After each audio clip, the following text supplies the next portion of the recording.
बिजली के नरखों में बड़ी कमी का इम्कान। वज़ीर आज़म शहबाज शरीफ की जानिब से कल ऐलान मुतवक्के। ज़राए के मुताबिक वज़ीर आज़म कल मारूफ कारोबारी शख्सियात के साथ मुलाकात करेंगे। काबीना के अरकान समेत 300 से ज़ायद बिजनेस टाइकून मौजूद होंगे। वज़ीर आज़म पावर सेक्टर इस्लाहात पर एतमाद में लेंगे। मुलाकात का एजेंडा 4 नुकाती होगा। इंडस्ट्री के फरोग और मुल्क की पैदावारी सलाहियत में इजाफे की तजवीज़ पर बातचीत होगी। बेहतरीन कारोबारी माहौल के लिए इक़दामात, एक्सपोर्ट में इजाफे की तजावीज़ शामिल, मुआशी तरक्की के अहदाफ में हायल रुकावटों पर भी बातचीत एजेंडे का हिस्सा होगी। बिजनेस कम्युनिटी की दीगर तजावीज़ पर भी अमल दरामद किया जाएगा। तकरीब का इनेकाद वज़ीर आज़म सेक्रेटेरिएट में होगा। शहबाज शरीफ दोपहर 1:30 बजे खिताब करेंगे। वज़ीर आज़म शहबाज शरीफ से वफाकी वज़ीर दाखिला मोहसिन नकवी की मुलाकात। सिक्योरिटी सूरत हाल पर तबादला ख्याल। अफगान बाशिंदों की वतन वापसी के अमल में पेशरफ्त का जायजा लिया गया। वज़ीर आज़म का ईद उल फितर के मौके पर मुल्क में अमन अमान की सूरत हाल पर इजहार इत्मीनान। वज़ीर आला बलोचिस्तान सरफराज बुगटी की भी मुलाकात। ईद की मुबारकबाद दी। मुलाकात में इक़्तिसादी, समाजी और अमन अमान की सूरत हाल पर गुफ्तगू। बलोचिस्तान के लिए वफाकी तरक्याती मनसूबों पर तबादला ख्याल। सरफराज बुगटी ने वज़ीर आज़म को सूबे की तरक्की के हवाले से मौजूदा मनसूबों की पेशरफ्त से आगाह किया। वज़ीर आज़म शहबाज शरीफ ने कहा कि बलोचिस्तान की तरक्की के लिए वफाकी हुकूमत हर मुमकिन ताउन फराहम करेगी। बलोचिस्तान की तरक्की वफाकी हुकूमत की अव्वलीन तरजीहात में शामिल है और इस मकसद के लिए तमाम ज़रूरी इक़दाम किए जाएंगे।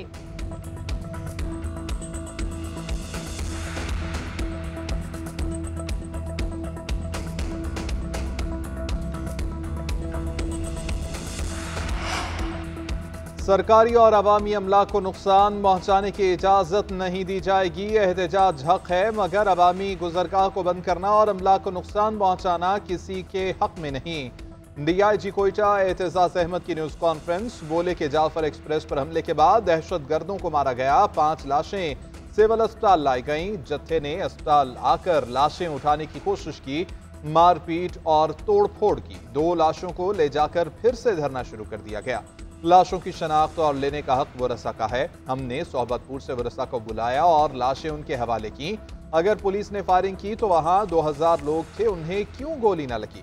तर्जुमान बलोचिस्तान हुकूमत शाहिद रिंद बोले कि एहतजाज की जगह के तयन का फैसला इंतजामिया के पास है। खिलाफ वर्जी पर इंतजामिया को बलोच यकजहती कमेटी के खिलाफ एक्शन लेना पड़ा। सूबाई हुकूमत अमन व अमान के लिए हर मुमकिन इक़दाम कर रही है। किसी सूरत कानून की खिलाफ वर्जी कबूल नहीं।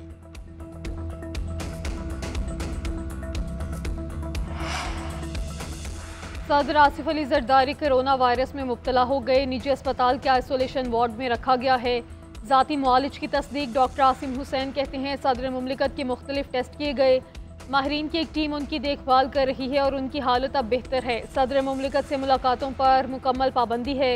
वज़ीर इत्तलात सिंध शर्जील मेमन के आसिफ अली जरदारी को दुबई मुंतकिल करने की खबरों की तरदीद। कहा वो जल्द मुकम्मल सेहतियाब हो जाएंगे। वज़ीर आज़म का सदर मुमलिकत की सेहत से मुतालिक इजहार तशवीश, जल्द शिफायाबी की दुआ। शहबाज शरीफ की सदर मुमलिकत को बेहतरीन तिब्बी सहूलियात फराहम करने की हिदायत। कौम से आसिफ अली जरदारी की जल्द सेहतियाबी के लिए दुआ करने की अपील कर दी।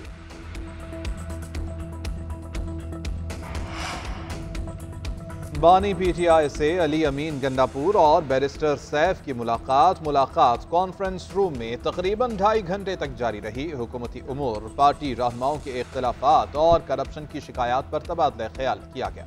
वज़ीर आला खैबर पख्तूनख्वा 1.5 माह बाद बानी चेयरमैन से मिले। बानी की अहलिया बुशरा बीबी मुलाकात में शरीक न थीं। गुज़श्ता रोज सलमान अकरम राजा और नियाजुल्लाह नियाजी को बानी से मुलाकात की इजाज़त नहीं मिली थी।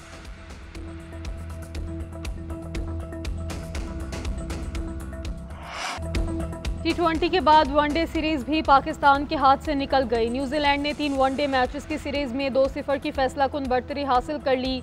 कौमी टीम की कारकर्दगी इंतहाई मायूस कुन रही। विकेटें खिजां के पत्तों की तरह झड़ती रहीं। टॉप ऑर्डर मुकम्मल फ्लॉप। फ़हीम अशरफ और नसीम शाह ने निफ सेंचुरियां बनाकर कुछ लाज रखी। फ़हीम अशरफ 73 और नसीम शाह 51 रन बनाकर आउट हुए। कौमी टीम के 8 खिलाड़ी डबल फिगर का मुंह ना देख पाए। बेन सेयर्स ने 5, जैकब डेफी ने 3 खिलाड़ियों को आउट किया। पहले खेलते हुए न्यूजीलैंड ने 292 रन बनाए। कीवीज की जानिब से मिचेल हे ने 7 चौकों और 7 छक्कों की मदद से शानदार 99 रन बनाए।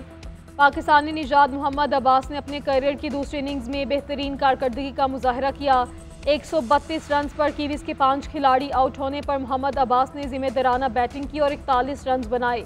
तीसरा और आखिरी मैच 5 अप्रैल को खेला जाएगा।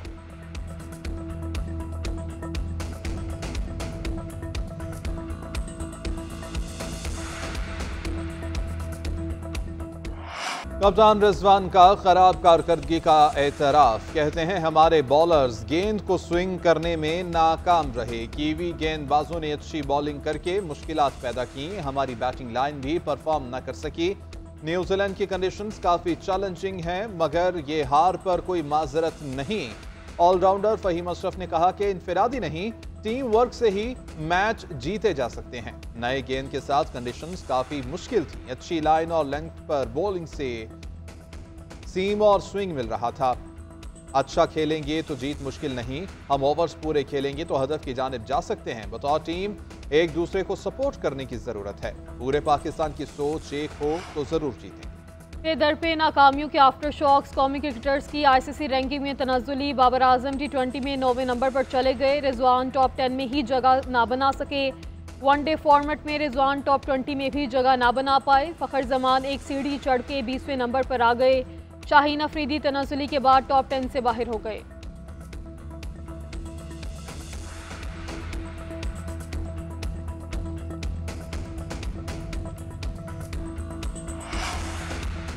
एक तरफ दहशतगर्दी का सामना, दूसरी तरफ सूबे के फंड्स रोक दिए गए। फाटा इंजमाम के बाद जमशुदा अजला के फंड्स भी सूबे को नहीं दिए जा रहे। दहशतगर्दी सिर्फ एक सूबे का नहीं बल्कि पूरे मुल्क का मसला है। इस पर सियासत से गुरेज करें। खैबर पख्तूनख्वा हुकूमत का विफाक से बकाया जात की अदायगी का मुतालबा। मुशीर इत्तलात बैरिस्टर सैफ का कहना है कि पन बिजली समेत दहशतगर्दी की मद में सूबे के बकाया जात जल्द अदा करे। विफाकी हुकूमत दहशतगर्दी के मसले पर संजीदा है तो सूबे को मुआशी तौर पर मजबूत करे। बार बार याद दहानी के बावजूद खैबर पख्तूनख्वा को उसका हक नहीं दिया जा रहा।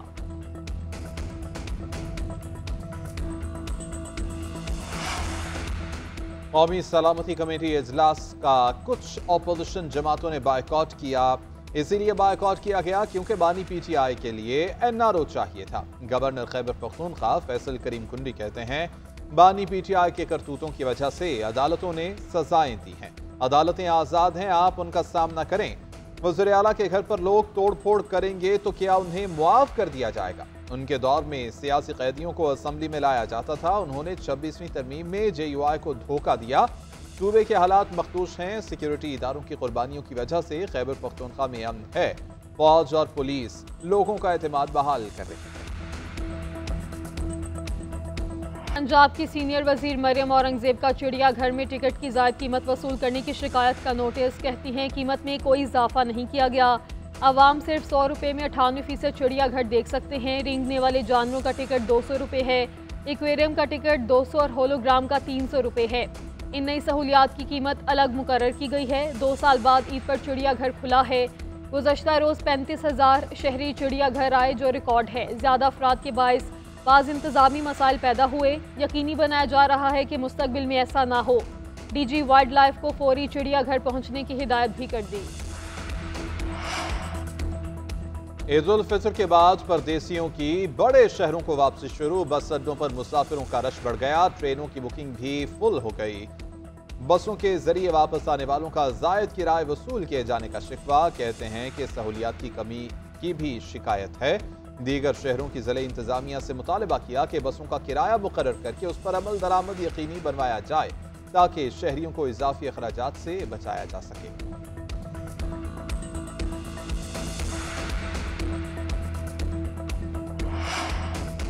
वज़ीर आला पंजाब मरियम नवाज की मुसाफिरों को सहूलियात फराहम करने की हिदायत। ईद के बाद वापस आने वालों से जायद किराए की वसूली रोकने का हुक्म। ज़्यादा किराया वसूल करने वालों के खिलाफ कार्रवाई की हिदायत। मरियम नवाज ने कहा कि ओवरचार्जिंग की सूरत में मुसाफिरों से वसूल करदा किराया वापस करवाएं और बस अमले पर जुर्माना आयद किया जाए। गाड़ियों की फिटनेस भी चेक करें। काबिल मुरम्मत गाड़ियों को जिंदगियां खतरे में डालने की इजाज़त ना दी जाए। ट्रैफिक कानून की पाबंदी और किसी रूट पर ओवरलोडिंग ना करने दें।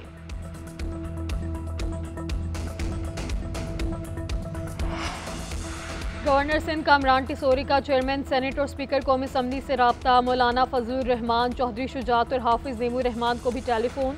ईद की मुबारकबाद दी और नेक ख्वाहिशात का इजहार किया। मुल्क की सियासी सूरत हाल पर तबादला ख्याल। खैबर पख्तूनख्वा और बलोचिस्तान के हालात पर भी गुफ्तगू की गई।